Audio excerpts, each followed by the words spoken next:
ఇక కాకినాడలో గోదావరి పుష్కరాల పనులపై డిప్యూటీ సీఎం పవన్ కళ్యాణ్ సమీక్ష నిర్వహించారు. అయితే పనులలో నాణ్యత లేకపోవడంపై ఆలస్యం కావడంపై ఆయన తీవ్ర అసంతృప్తి వ్యక్తం చేసినట్లు తెలుస్తోంది.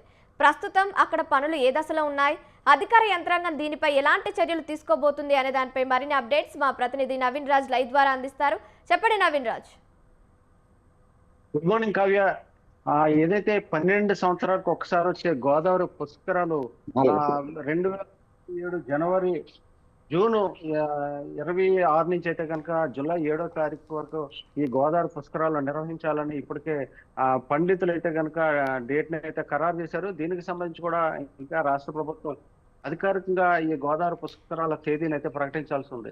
అయితే వచ్చే ఏడాది జరిగే ఈ పుష్కరాలను అయితే మహా కుంభమేళ ఆ తరహాలో అయితే కనుక ఈ పుష్కరాలను నిర్వహించాలని చెప్పేసి రాష్ట్ర ప్రభుత్వం అయితే నిర్వహిస్తుంది. దీనికి సంబంధించి ఇప్పటికే మంత్రి నారాయణ కూడా ఈ మహా కుంభమేళాలను వెళ్ళి అధికారులతో పాటు అక్కడికి వెళ్ళి పరిశీలన కూడా చేసిన పరిస్థితి ఉంది. అయితే ఈ మహా కుంభమేళ తరహాలో ఈ గోదావరి పుష్కరాలని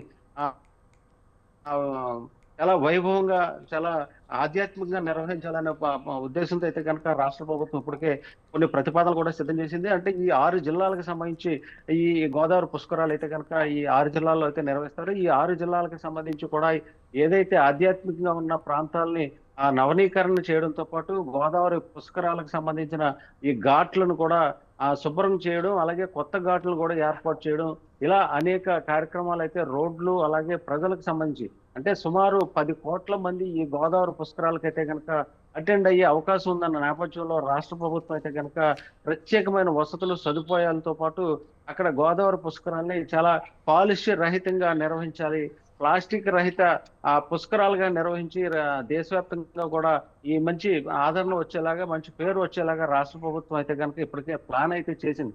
దీనికి సంబంధించి కూడా ఇప్పటికే 8,602 కోట్ల రూపాయలతో వివిధ పనులకు సంబంధించి కూడా ప్రతిపాదనలు కూడా సిద్ధం చేసిన పరిస్థితుంది. అయితే దీనికి సంబంధించి ఇప్పటికే 285 పంచాయతీల్లో వివిధ పుష్కరాలకు సంబంధించి అభివృద్ధి పనులు చేపట్టాలని నిర్ణయం చేయడం జరిగింది.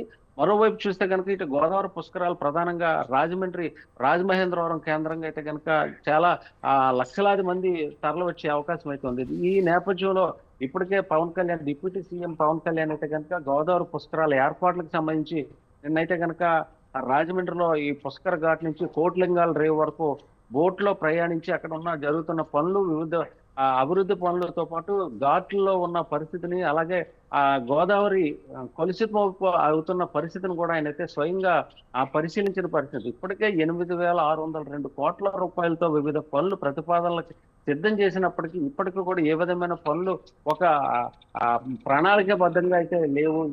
ఇప్పటికే ఇంకా పనులు కూడా ప్రారంభం కాలేదు, చేస్తున్న పనుల్లో కూడా నాణ్యత లేదు. ఎలా మీరు నిర్వహిస్తారని చెప్పేసి అధికారుల మీద కావచ్చు, అంటే స్థానికంగా ప్రజాప్రతినిధుల మీద కూడా పవన్ కళ్యాణ్ అయితే ఆవేదన అయితే వ్యక్తం చేశారు. ఇది అసంతృప్తిని కూడా వ్యక్తం చేసిన పరిస్థితి. పనులు ఇప్పటికీ కూడా ప్రారంభం కాకపోతే ఇంకా ఎప్పుడు చేస్తారు అని చెప్పేసి ఇప్పటికైనా మీరు ప్రణాళికాబద్ధంగా లేకపోతే కనుక రాష్ట్ర ప్రభుత్వం మీద చెడ్డ పేరు వచ్చే అవకాశం ఉంది.